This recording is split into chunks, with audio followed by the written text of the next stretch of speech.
In today's video, I'm going to show you how to cut out players in Photoshop for your sports graphics.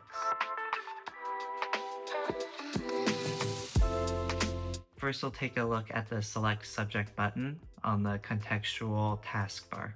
What you'll want to do first is make sure that the layer is selected in the Layers panel.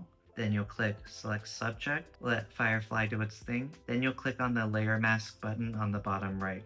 Sometimes what I'll do is add a green screen-like layer underneath. You can do this by going to this Adjustment Layer button, scrolling all the way down to Solid Color, and make it a bright neon green color, and then just move it under the cutout layer. And what this will do is you can kind of see how crispy the cutout is by looking on the edges of the player. With the growth and development of Firefly with Adobe, sometimes this is hit or miss. So if the cutout isn't as crispy as you'd like, you can turn to the pen tool. For the pen tool, you'll click on the pen tool icon on the left panel. Up here in the settings, you'll make sure you select Path and then Exclude Overlapping Shapes. Zoom in around the edge. With the pen tool, you can create a vector mask around the player. Click to add anchor points. Click and drag to add curves. And make an outline around the player. I'm just gonna speed up this process here for you guys to see.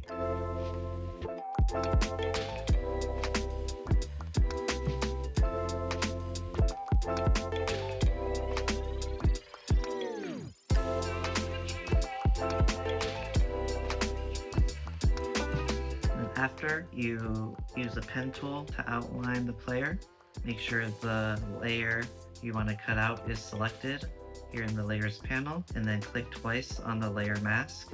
The second layer here will be the vector mask. So now if you zoom in with the green screen background, you'll see that we have a very crispy cutout of the player. Like a lot of things in life, there's multiple ways you can go about cutting out a player. If you need a cutout quickly done, the Select Subject button is great. If you have the time to cut something out or you need it to be extra crispy, I would suggest the pen tool. 10 out of 10 times you get a really crispy cutout, especially if you're not able to get a high quality photo of a player. Fun fact, this was the graphic I made at USC that helped get these throwback uniforms back on the field. If you found this video helpful, please like and subscribe and tell your friends, and let me know in the comments what else you'd like to learn. See you next time. Bye now.